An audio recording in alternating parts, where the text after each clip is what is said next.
Bon, on y est. Kanaki est en train de naître.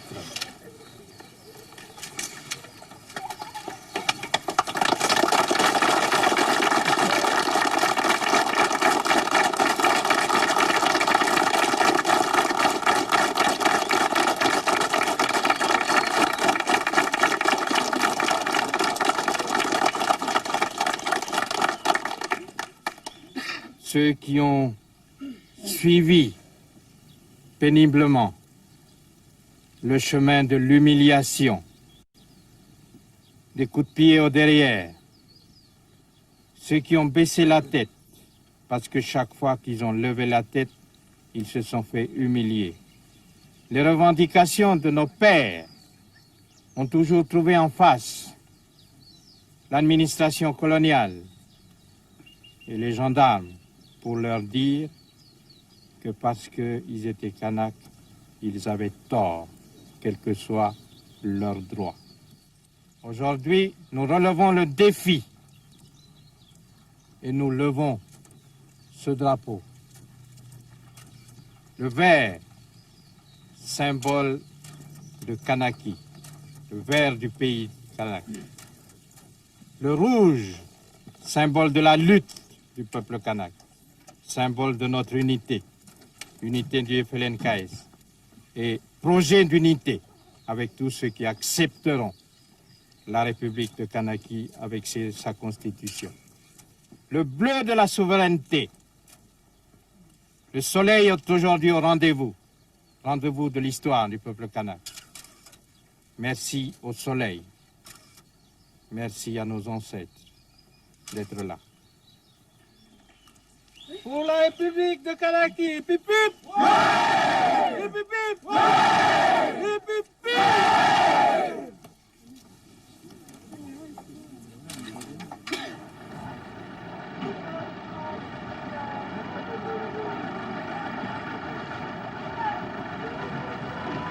Ce jour de mai, le corps de Jean-Marie Tjibaou, assassiné par l'un des siens sur l'île d'Ouvéa, est transféré à Nouméa, où une foule en détresse va lui faire escorte. Entre ces deux moments forts, la fière levée du drapeau kanak en 1984 et ce cortège funèbre de mai 89, s'inscrivent 5 années de lutte, de drame, de palabres, d'espoir aussi, dont Jean-Marie Tjibaou fut l'un des principaux acteurs. Les années Tjibaou furent celles du rêve d'indépendance du peuple kanak. La question reste aujourd'hui posée. La France saura-t-elle gagner le pari d'une décolonisation en douceur d'un des derniers confettis de son empire? En plein Pacifique, à 20 000 km de Paris, au large de l'Australie, la Nouvelle-Calédonie. Possession française depuis 1853, ce territoire, grand comme 2 fois la Corse, se compose d'une île principale, la Grande Terre, flanquée de quelques îlots secondaires à moins d'1 heure de vol de Nouméa, sa capitale. Le Caillou, comme on dit, fut d'abord terre d'exil et de relégation. L'État français s'y débarrassait de ces classes dangereuses, c'est comme ça qu'on les appelait alors, bagnards ou révoltés politiques, comme ceux de la Commune.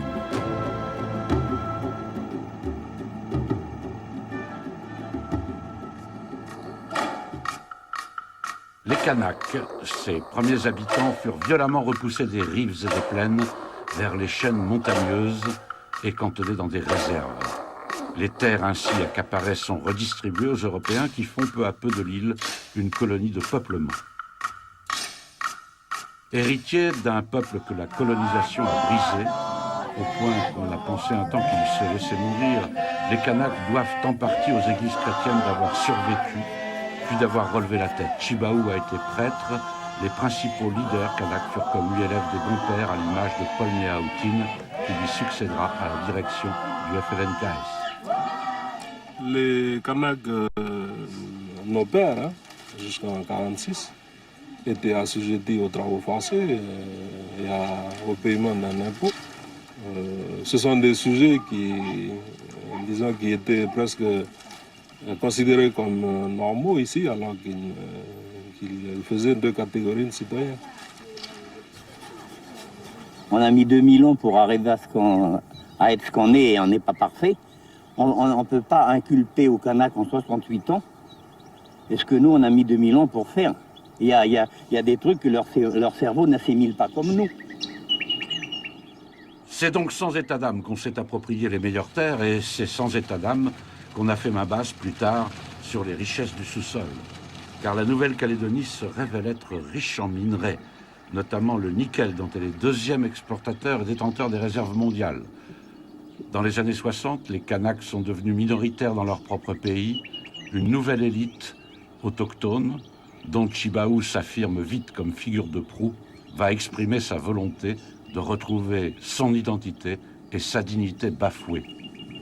La bataille, d'abord culturelle, on revendique le droit à la langue, à la coutume, devient peu à peu politique et mise en avant l'exigence de partage du pouvoir et des richesses. Notre combat représente le risque qu'ils puissent un jour partager les biens, partager le patrimoine, partager la richesse du pays.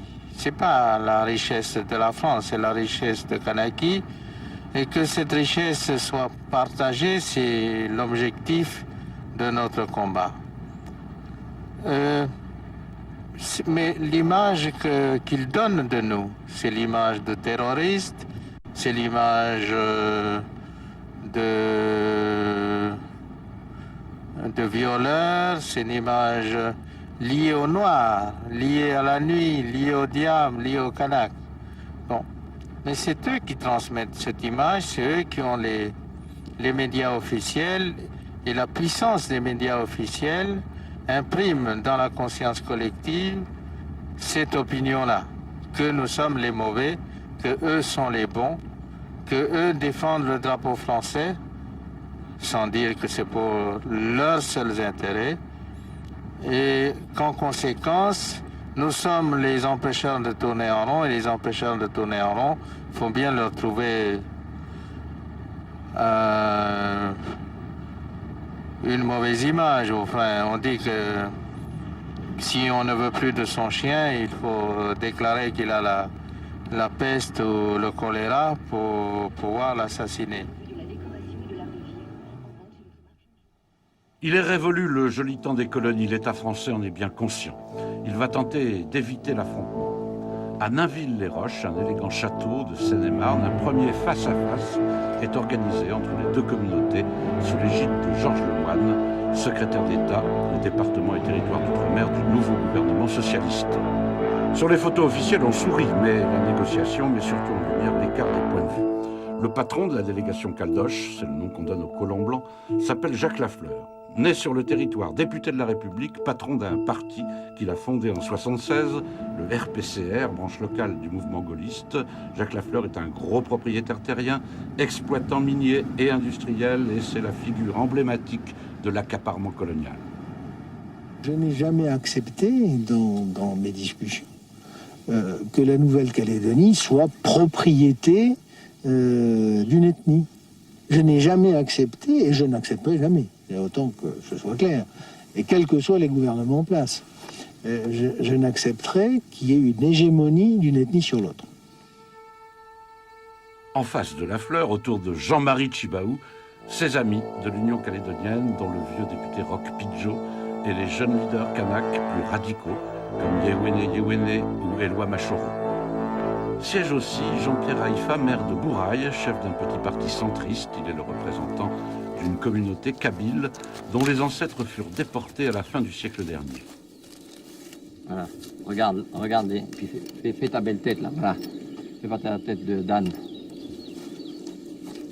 La terre, pour le Kanak, c'est quelque chose d'important, puisque de toute façon, ça fait partie intégrante de sa culture, ça fait partie de sa personne, ça fait partie du clan, c'est une référence. Mais la terre aussi a un autre côté, elle a un côté économique. Et ça va avec le développement. Et je ne pense pas que chez les Kanaks, il y ait un obstacle à savoir faire l'adéquation entre la terre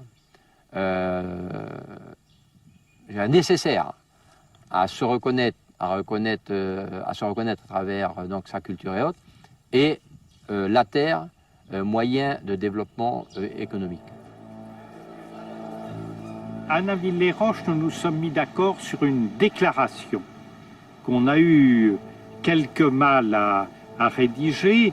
La délégation RPCR n'avait pas voulu co-signer cette déclaration qui reconnaissait le fait colonial.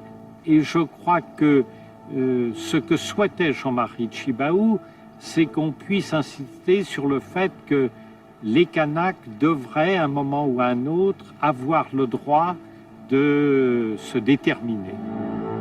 Le droit à l'autodétermination, le mot qui fâche. La communauté blanche est très loin de pouvoir l'accepter. Nainville débouche donc sur un malentendu. On fait bonne figure, on plaisante, mais on ne se serre pas la main. Né de cette négociation avortée, le nouveau statut adopté dans la foulée de Nainville-les-Roches restera donc lettre morte.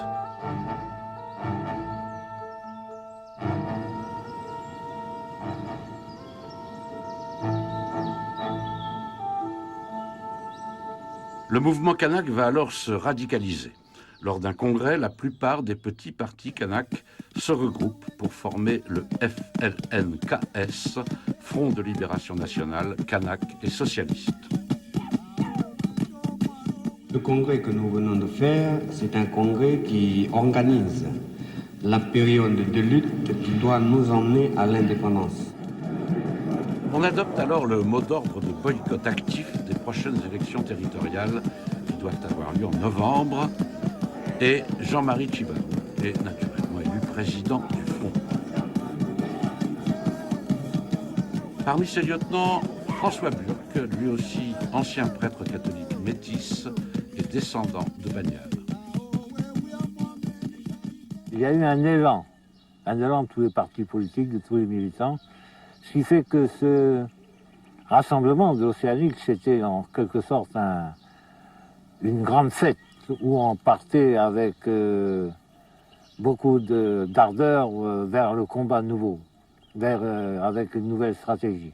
Je crois que c'est ce qui a fait que personne à droite ne nous croyait, mais nous étions forts de nos convictions et puis on s'est dit, on part au combat, et un combat qui doit faire connaître au monde entier la lutte du peuple kanak. Boycott donc des élections, boycott actif. Cette photo d'Éloi Machoro brisant l'urne de Canada fera la une de tous les journaux français. Pour moi, le boycott aujourd'hui, ça représente 4000 voix de différence avec 1979. Si on en tire les conclusions, le FNLKS représente 4000 voix. Et le FNLKS n'a pas participé aux élections parce qu'il savait qu'il avait perdu les élections. Mais tout ne se réduit pas à l'arithmétique électorale. Le refus de vote s'accompagne d'une forte mobilisation populaire. En quelques jours, toute l'île va se hérisser de barrages. Des régions entières passent sous le contrôle des militants du FNLKS. La violence est encore contenue, mais forte la tension. La mobilisation du peuple kanak m'a surpris. Je pense qu'elle a surpris beaucoup de monde, y compris Éloi Machoro d'ailleurs, ou Yewene, qui ont été très surpris par l'ampleur du mouvement. Et je pense que ça a été une bonne chose quand même dans la mesure où ça sortit la revendication kanak de nos récifs un peu. Dans la mesure où ça a pu par la suite aller jusqu'à l'ONU dans le pays du Forum du Pacifique. Et le soutien également en France de toute la gauche et l'extrême gauche. Étudiant à Nanterre en 1968, Nidosh Nesline, le grand chef coutumier de Marais, fut à la tête des Foulards Rouges, un des premiers à poser la revendication d'indépendance. La situation est particulièrement tendue à Thio, la ville minière de la côte Est. Éloi Machoro et ses troupes vont tenir la cité pendant des semaines après avoir désarmé sans effusion de sang les gendarmes venus arrêter le chef Kanak. Et celui-ci devient d'un coup le héros du mouvement indépendantiste. Pour la communauté caldoche, Machoro est désormais l'homme à abattre. À l'époque, Roger Galliot était le maire de Thio et pas des moins remontés contre les rebelles. Gros propriétaire terrien, il dirigeait le Front national local. 10 ans après, le ton est plus mesuré qu'à l'époque. Nous avons été surpris de ce qui s'est passé parce que les gens de Thio, c'était des gens avec lesquels nous vivions tous les jours. Bon, moi-même, depuis Togo, je suis né à Thio.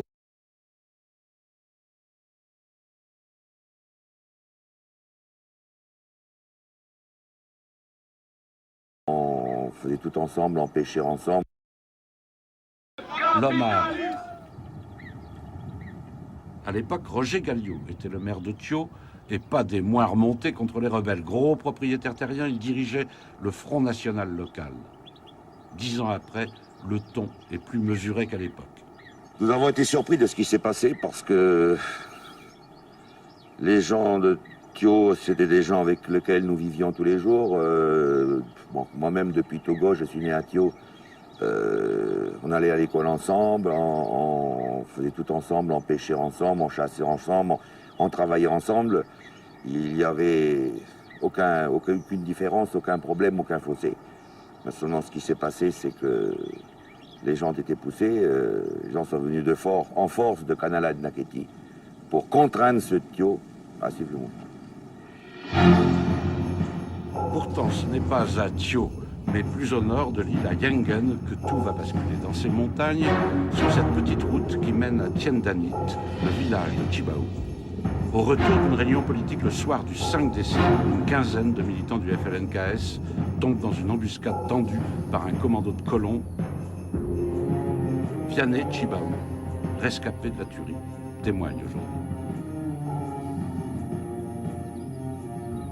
Et les gens qui étaient tombés ici sur la route, ils les ont pris, puis ils les ont achevés ici dans la plaine.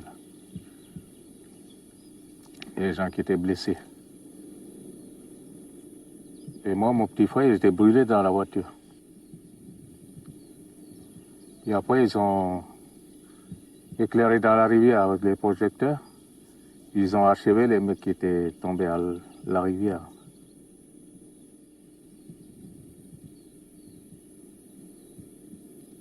Nous, devant ces événements, on veut accentuer la lutte et puis partir de plus belle. Et c'est à ce moment-là que Jean-Marie Chibaou décide de faire lever tous les barrages du territoire, hein, parce qu'il est président du gouvernement de Kanaki à cette époque, et ce, malgré la mort des 10 de Yengen. Deux autres frères du leader kanak sont parmi les victimes, mais c'est Jean-Marie Chibaou lui-même qui était visé. Au dernier moment, il avait renoncé à se rendre à cette réunion de Yengen.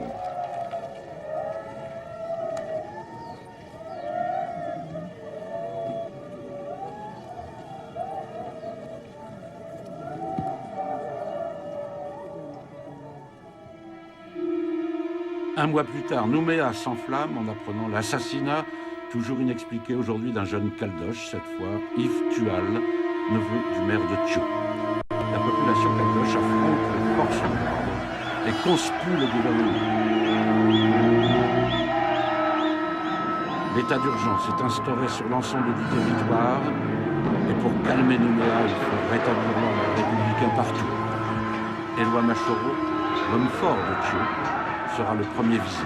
Mitterrand, t'as les mains pleines de sang d'innocents!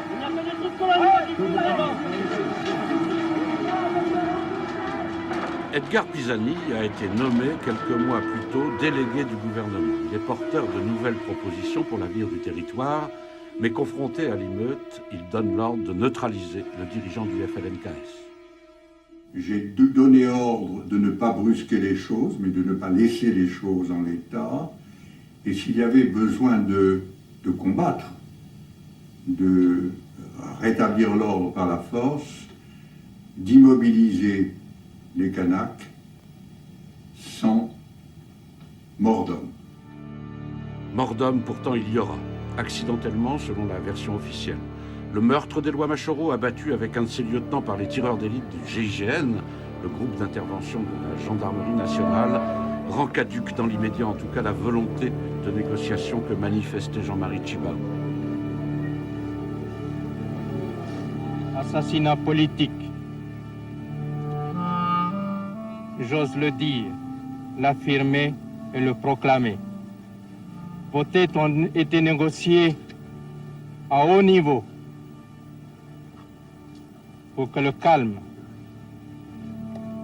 que la paix, que la droite puisse discuter avec Pisani, pour que la discussion se fasse entre les Français, sur vos têtes, sur notre tête.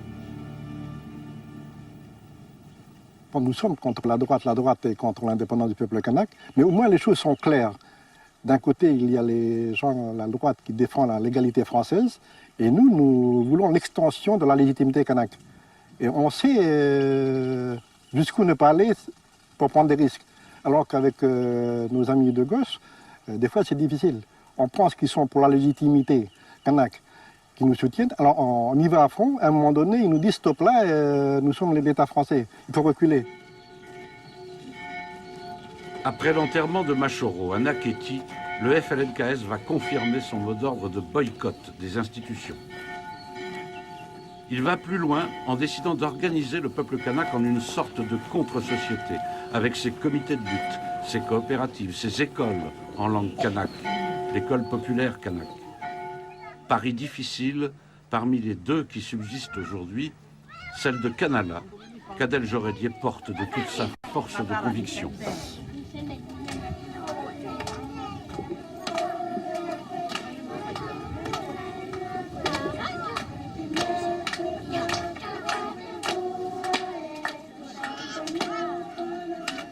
J'ai toujours été malade de voir nos enfants, les petits de ce pays, être à côté de leur pompe par rapport au contenu d'enseignement. L'école, elle a toujours existé. Nous, on n'a fait que faire quoi? Reprendre le principe pédagogique des vieux. La pédagogie de l'école française, c'est dire, je t'explique et tu fais après. Fais ce que je te dis. L'école de mon père et de ma mère, de mon grand-père et de mon grand-mère, de mon arrière, c'est fait avec moi, c'est faire avec. Le principe pédagogique, c'est celui-là, c'est le faire avec.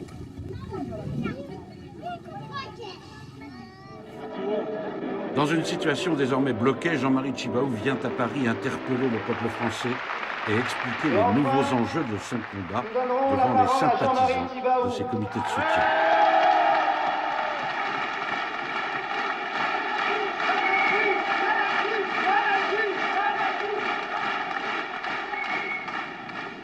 Par pitié pour notre peuple. Grandissez, vous, mouvement qui êtes ici ce soir.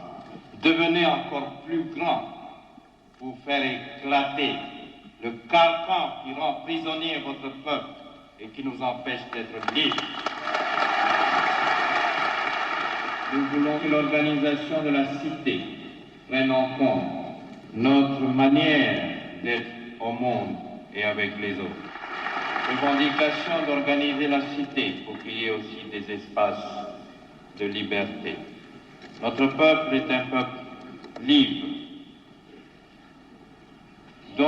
qui a l'habitude de vivre dehors. Pour nous, la pelouse, c'est nos salons. Et quand on voit sur les pelouses interdites de marcher, nous avons envie de mourir.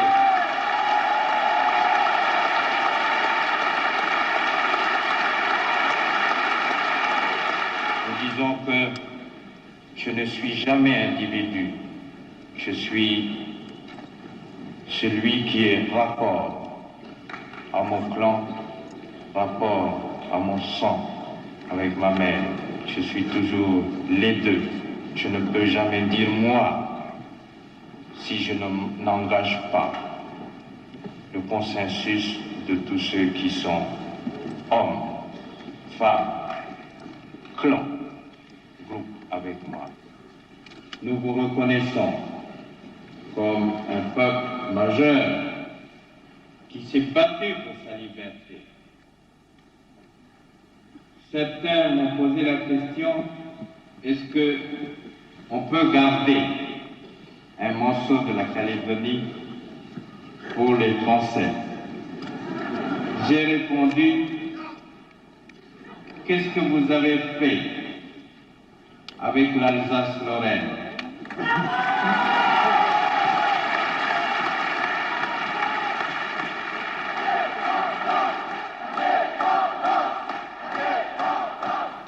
Les assassinats des 10 de Yengen et d'Éloi Machoro ont placé le pays au bord de la guerre civile. Le leader kanak, pourtant, sait bien qu'il faudra en revenir au dialogue, il l'a toujours su. Marie-Claude Tjibaou, militante et épouse de Jean-Marie, en témoigne aujourd'hui.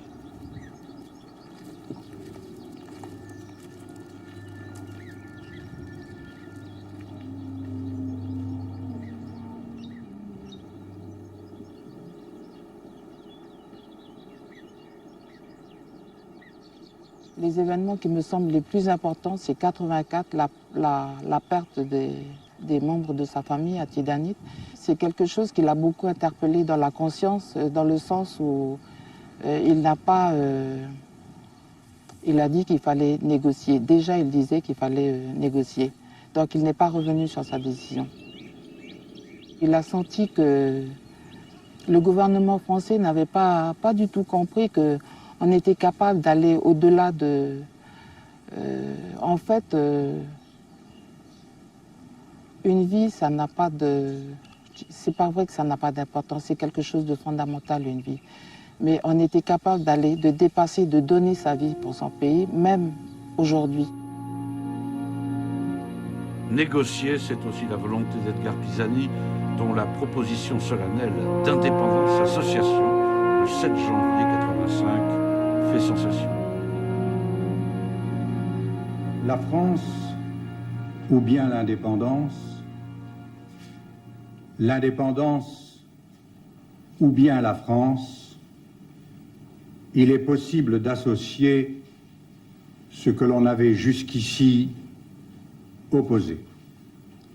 Je suggère que vous vous prononciez dans le cadre de l'article 88 de la Constitution de la République en faveur de l'indépendance-association, garantissant aux deux pays la stabilité de leurs relations et garantissant à tous, personnes morales et physiques, le respect de leurs droits légitimes et de leur sécurité. Ce qu'on appellera le plan Pisani, fraîchement accueilli, sans doute par les Caldoches, apparaît au FLNKS comme une vraie avancée. Le contact est renoué avec le représentant de l'État français. La rencontre aura lieu ici, dans la tribu de Jean-Marie Tjibaou.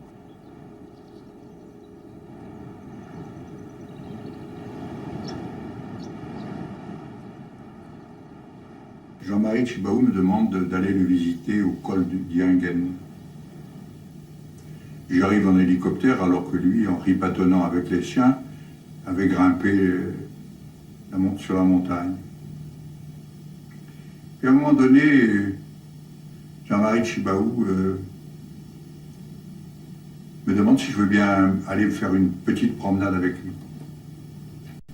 Nous voilà partis, lui devant moi. Je le suis longuement, 10 minutes. Et nous nous trouvons tout à coup en face d'un arbre kaori. Je ne me rappelle plus le nom. Kaori, non. Bon, extraordinaire. Et là, il se plante devant l'arbre, et sans se retourner, car je suis toujours derrière lui, il me dit, vous m'avez posé la question de savoir si nous acceptons les propositions que vous nous avez faites. Elles ne nous donnent pas entière satisfaction. Mais là, devant l'arbre de mes ancêtres, je vous dis que je suis d'accord. Je vous le dis au nom de tous les miens, au nom des anciens. Et j'espère que la France ne manquera jamais à la promesse qu'elle m'a faite. Car votre discours de janvier était une promesse. L'acceptation du plan Pisani implique le retour aux urnes. Le nouveau statut prévoit un découpage du territoire en 4 régions et la promesse d'un référendum d'autodétermination dans les 5 ans.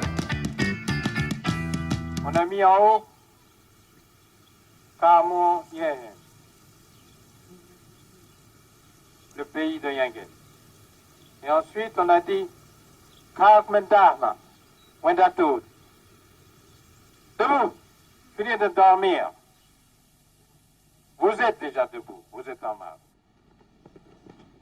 Le résultat des élections sera conforme aux prévisions, nettement majoritaire dans les îles Loyauté et la région Nord, l'emportant d'une voix au centre, le FLNKS s'implante solidement. Mais le poids du Sud reste prépondérant et le parti de Jacques Lafleur garde le contrôle de l'Assemblée territoriale. Le résultat est néanmoins ressenti comme une victoire et le peuple kanak la célèbre comme telle.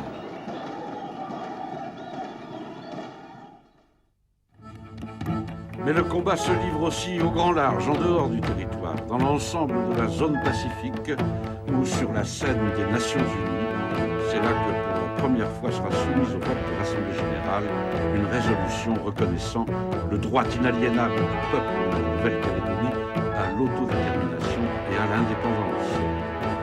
Sur cette scène mondiale, Jean-Marie Tjibaou est aussi l'ambassadeur, l'homme qui porte la parole de son peuple et dans ses déplacements incessants, la chaleur militante.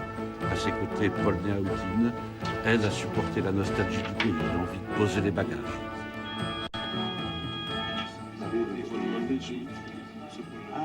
Non, ça c'est déjà... Je veux bien. Parce que j'espère bien manger ce soir. Qui c'est qui nous invite ce soir là? On n'est pas invité ce soir? Non, c'est demain. C'est forcé, c'est bizarre. Non, mais c'est trompé de jour. On va manger à midi. Je suis fatigué. Je veux vite qu'on arrive à l'indépendance pour me reposer. Ça va faire un mois que je suis parti. C'est extraordinaire parce que finalement, moi j'ai des garçons, et puis une femme, des champs, des cochons, des poules. Bon, je suis pas un politicien, je suis un homme de la terre. Alors, samedi dernier, j'ai téléphoné chez moi et j'ai un petit garçon qui a 4 ans. Ils sont maintenant en vacances. Il me dit, où tu es, papa? Quand est-ce que tu rentres? Je dis, je suis à New York. Il me demande, c'est où? Je dis, mais c'est à l'endroit où il y a les grands immeubles que l'on voit dans le film Dallas. Alors il me dit, mais c'est sur la même planète que nous, papa? Alors c'est dire que, bon, c'est une réaction d'enfant, mais c'est pour un peu dire que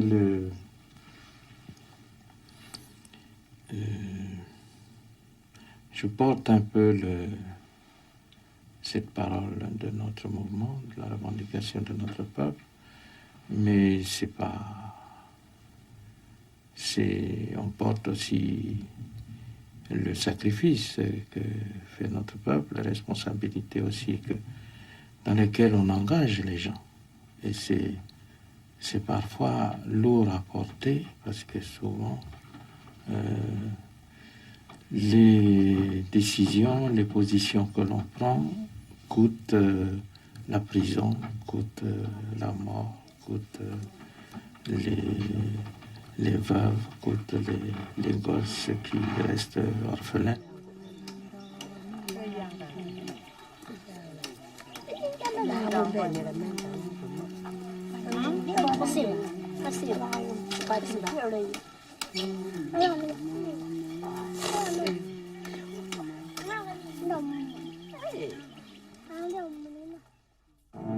Mais à Paris, le gouvernement a changé. Mitterrand reste président, mais la droite a repris les rênes avec, aux côtés de Jacques Chirac, un nouveau ministre des départements et territoires d'outre-mer, Bernard Pons.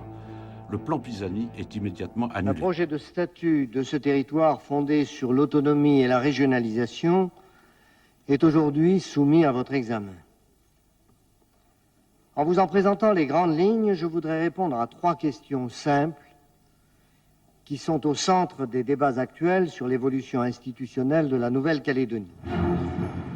Autonomie, régionalisation, les mots sont presque les mêmes, leur sens a changé.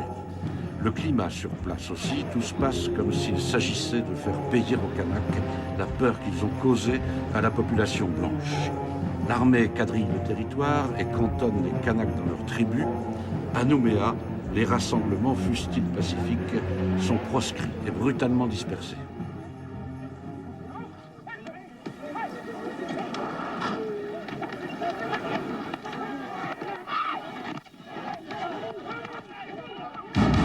Ultime provocation, enfin.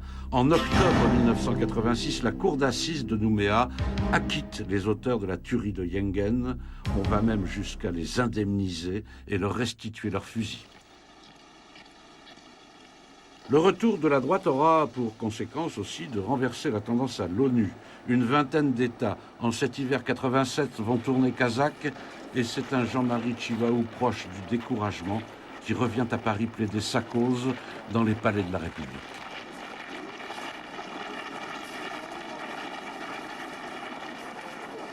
Nous avons un congrès au mois de janvier et ce congrès définira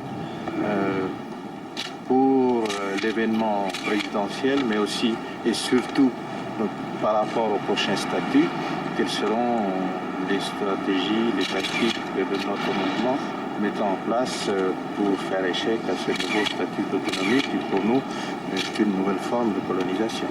Bon, est-ce que vous avez interrogé le président Mitterrand sur les déclarations qu'il a faites à RTL ?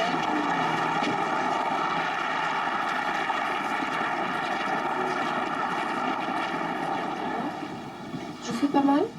Non. Tournée des studios de télévision, de radio, la bataille se livre aussi devant l'opinion. À moins de 6 mois d'une élection présidentielle, la Nouvelle-Calédonie est bien loin des préoccupations des Français. Il faut donc saisir tous les micros, toutes les tribunes qui s'offrent. À beaucoup d'organismes pour qu'ils conscientisent l'opinion publique française sur cet état de choses.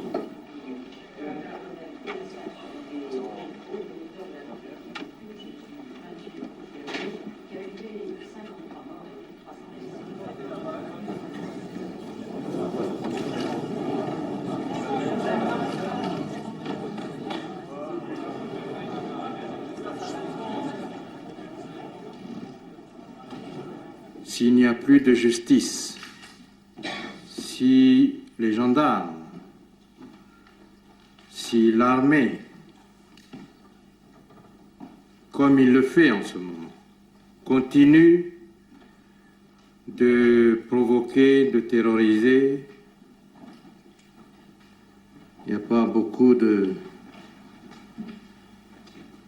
d'espérance sur une communauté fraternelle telle qu'on est parti. Je pense que le désespoir, il est, pas le désespoir, mais la fatigue d'expliquer. Ça va nous faire le 4e statut, là, en 3 ans, en 2 ans, 4 ans. Et à chaque fois, on a affaire à des partenaires nouveaux, à qui il faut recommencer à expliquer. Expliquer quoi? Expliquer que nous sommes des hommes et que nous ne voulons pas que d'autres indiquent quel doit être notre destin. Il nous appartient le destin. Notre vie et notre mort nous appartiennent. Et personne d'autre que nous n'a le droit de s'interposer pour sa gestion. Mais devant le rapport de force qu'il y a aujourd'hui, et surtout à partir du moment où la justice, je dirais, s'exprime d'une manière que nos pères ont connue. Je vous signale que ma tribu a été brûlée 2 fois déjà, depuis le début de la colonisation. Et si dans ce dernier verdict rendu, j'ai 2 de mes frères qui sont concernés, qui ont été tués, en 1917, la mère de mon père a été aussi tuée par les militaires et la tribu rasée. Et les hommes de la tribu, parmi lesquels mon grand-père, ont été envoyés à Nouville en prison. Nous avons toujours dit qu'on se bat pour la liberté. Et la liberté, c'est la liberté pour les vivants, pas pour les morts. Alors si on arrive là aujourd'hui, c'est parce que on est un peu désespéré. Et puis, on sent qu'il n'y a plus de soutien. Il y a des soutiens individuels, mais le soutien de votre peuple, on ne sait pas si on peut compter encore dessus. Quand on voit ce qui se passe et que c'est logique, comme nous disons souvent aujourd'hui. Alors, merci de nous avoir écoutés.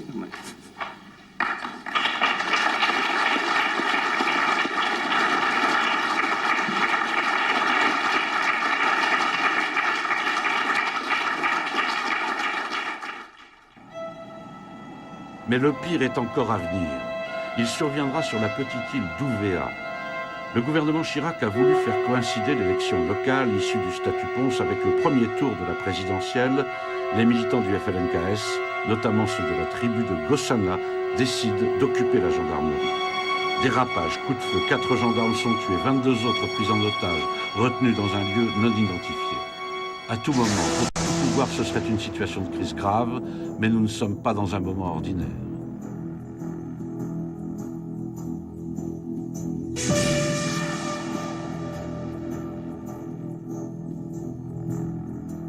Il faut que chacun là-bas se sente en sécurité. Il faut que la culture d'origine soit respectée. Il faut que les terres ne soient pas confisquées au bénéfice de quelques-uns. Il y a des fortunes immenses qui se sont bâties là-bas en face de la pauvreté. Vous dites qu'il y a des fortunes immenses, c'est faux. Vous dites les terres, Monsieur Mitterrand, les terres. Pendant les 5 ans de gouvernement socialiste, pas un hectare a été redistribué. Sous mon gouvernement, 30 000 hectares ont été redistribués. Et il y a là-bas de la terre pour tout le monde. C'est un pays grand comme la Belgique, où il y a 150 000 habitants. Monsieur Chirac, je suis navré. Vous parlez de la coutume. Vous parlez de la coutume. Arrêtons les paradoxes et continuons.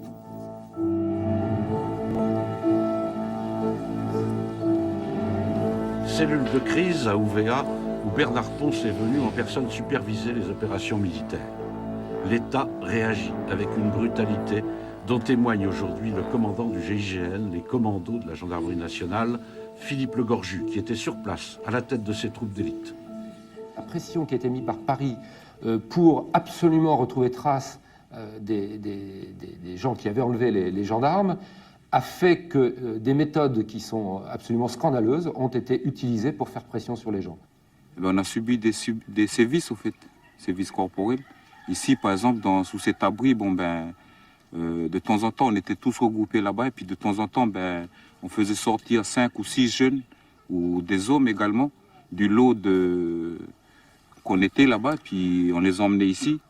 Et ils étaient attachés à ces poteaux-là, les poteaux de l'abri, donc, avec les mains liées derrière, les mains liées debout, donc, les mains liées derrière, avec les pieds carrément derrière les poteaux aussi, donc, attachés à la base. De temps en temps, il y a quelqu'un qui passe avec la matraque électrique puis il pose des questions et demande ouais, alors où sont les otages et tout, et puis ils font. Le 5 mai au matin, près de Gossana, on donnera l'assaut à la grotte où sont retenus les otages. On relèvera 2 morts du côté des militaires, 19 autres parmi les Kanaks, dont plusieurs seront abattus à froid après leur reddition. Le traumatisme d'Ouvéa, encore vivace aujourd'hui, pouvait-il être évité?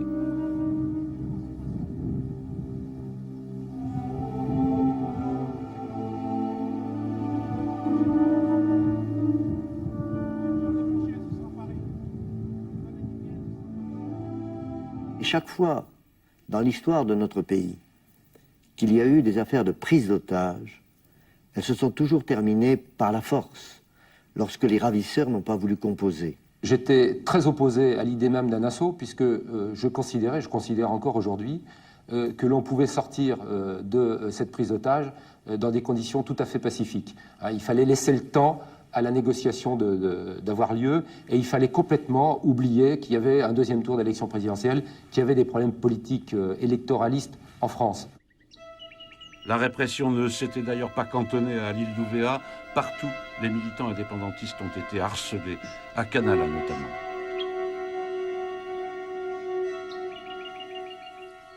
Ça s'est passé en 2 étapes.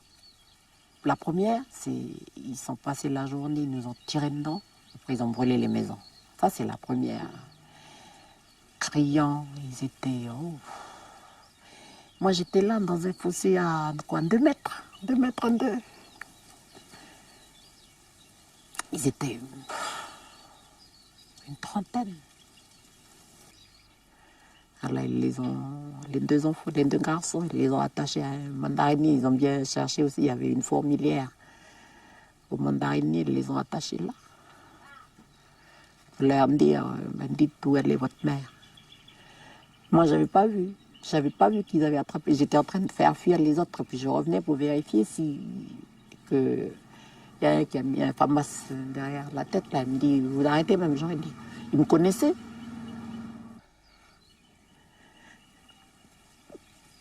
Moi, ce qui m'a touchée, c'est...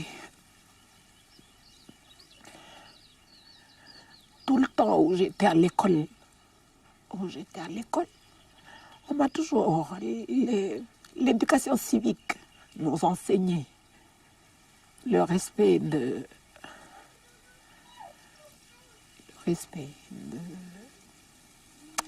autres, le respect des choses. Puis c'est des Français qui nous ont enseigné ça.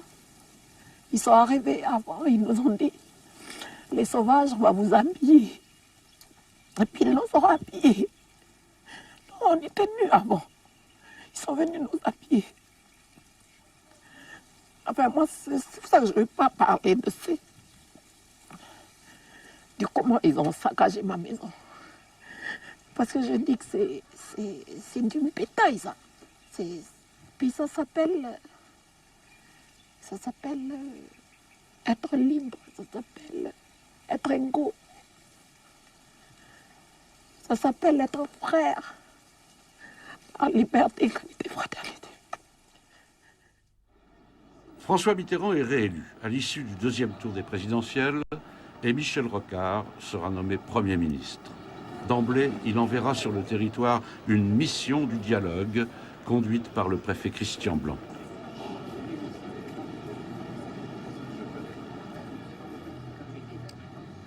La communauté kanak n'était pas fondée à avoir confiance dans le gouvernement de la République.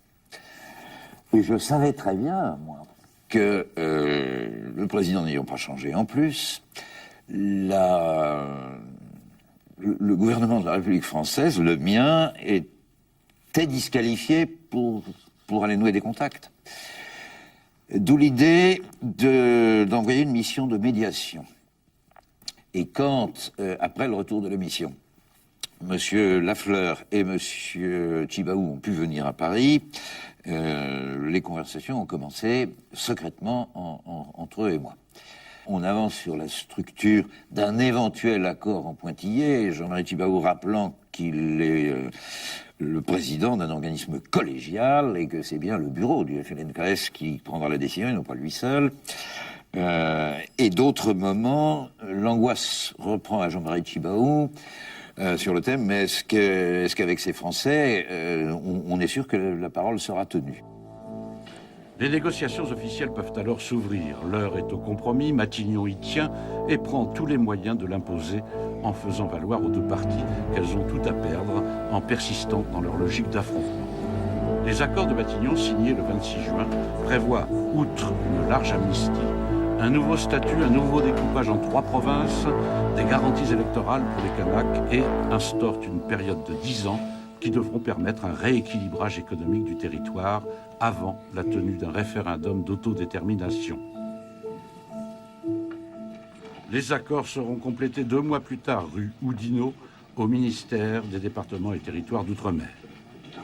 Je pense que c'est une grande victoire. Pour qui? Pour la Calédonie.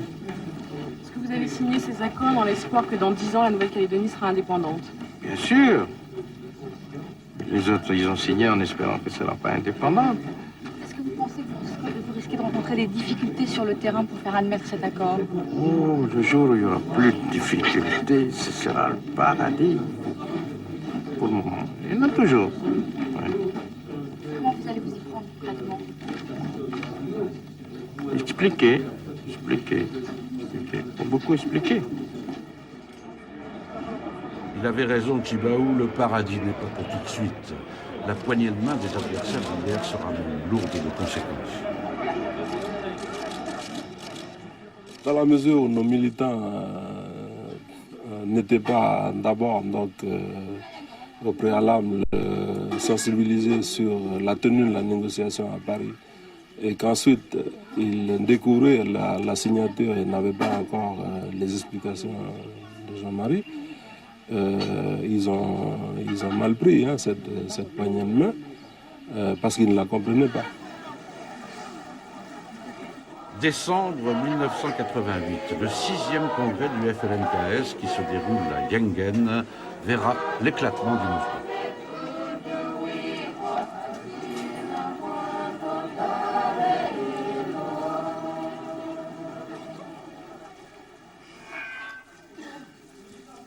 Nous avons vu qu'à Thio, ces accords ont été rejetés. À Gossana, ces accords ont été rejetés. Et pour le FULC, c'est ça la voix légitime du peuple kanak. C'est pas ailleurs. C'est à Thio et à Gossana. C'est ça. C'est ça la voix légitime du peuple kanak. Parce qu'il n'y a pas d'indépendance dans ces accords de Matignon. Parce qu'il n'y a pas de garantie. Puisque le FULC ne s'engage pas dans les accords, comment on fait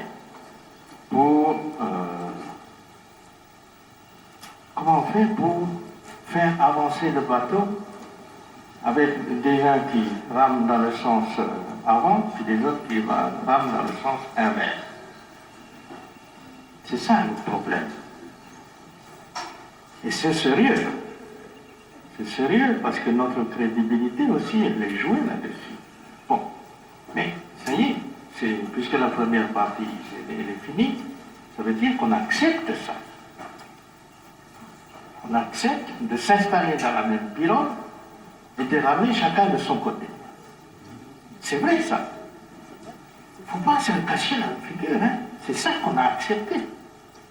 Il disait déjà que moi, je n'ai qu'une seule parole. Si vous sentez que cette parole que j'ai donnée n'était pas la vôtre, moi, je démissionne et quelqu'un d'autre assumera la présidence du mouvement parce que moi, je ne veux pas emmener le pays dans la guerre civile. Je sais qu'il y a beaucoup de morts de part et d'autre déjà et qu'il nous faut peut-être trouver une autre voie pour nous mener à l'indépendance. Voyez cet homme à gauche de Tjibaou sur la photo, c'est une autre figure du mouvement. Ancien pasteur, Djoubeli Wea est aussi un homme d'Ouvéa, de cette tribu de Gossana qui vit encore dans la douleur de la répression, dans le souvenir de ses 19 morts. Plus que d'autres, Wea est un homme blessé. Le 4 mai 1989, à Ouvéa, face aux tombes des 19 militants de la grotte, une délégation de dirigeants du mouvement kanak est venue célébrer la coutume de lever de deuil. Alors des coups de feu claquent, Jean-Marie Tjibaou et Yewene tombent sous les balles de Djoubeli Wea, qui est lui-même abattu. De tout ce qui ressemble à du mépris de l'autre, à de l'égoïsme, à de la jalousie, à du refus de la différence et du partage, à de l'intolérance, à de la vengeance.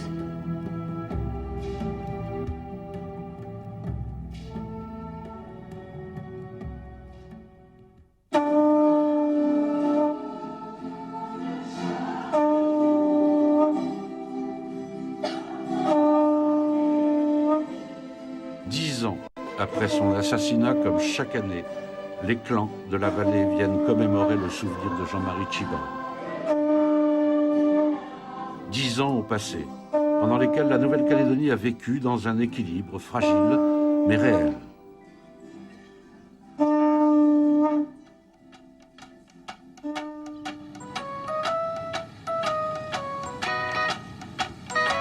Certes, c'est toujours le Sud blanc qui prospère et accumule.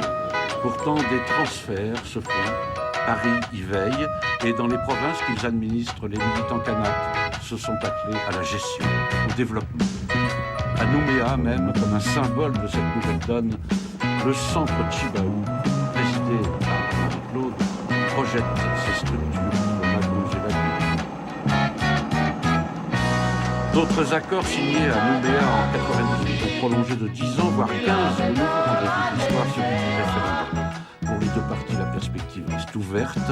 Les années qui viennent nous diront ce qu'il adviendra du rêve d'indépendance de Jean-Marie Tjibaou. Mais si on était trompé, on reprendra notre liberté comme n'importe quel peuple libre, hein, puisqu'on se considère comme libre même si on a été colonisé. On souhaite simplement que l'intelligence que Jean-Marie a développée à nous persuader que la libération pouvait se faire aussi par la négociation, qu'elle soit poussée à fond et que chacun se saisisse de cette opportunité. Le rêve d'indépendance, je pense qu'on a perdu du temps. C'est sûr qu'on ne refait pas l'histoire. Mais ceux qui le remplacent aujourd'hui, je pense qu'ils ont compris, et heureusement, que derrière un mot, il y a un contenu. Il y a des hommes qui font vivre ce contenu. Et je pense qu'aujourd'hui, ils mesurent la difficulté de construire cette indépendance. Aujourd'hui, la lecture des accords de Nouméa, à long terme, on sait que on est en train de vivre une décolonisation. Je voudrais rappeler qu'en 89, quand même, en début d'année, quand Jean-Marie Tjibaou disait, parce qu'on célébrait le bicentenaire de la Révolution française, et puis lui, il disait que si la France pouvait célébrer sa première décolonisation réussie, ce serait magnifique.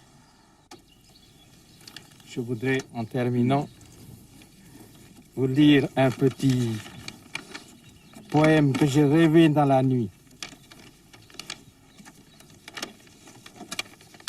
Nous avons essayé de faire un air, mais avec tous les coups de téléphone, on n'est pas arrivé.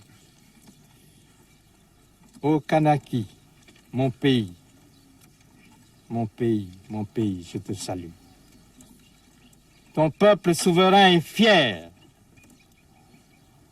Ton peuple issu des terres sacrées, uni aux ancêtres de toujours, rassemblés par le même destin, le regard tourné vers l'avenir pour proclamer face au monde, face à l'histoire, ta souveraine liberté. Ô Kanaki, mon pays, et vive Kanaki!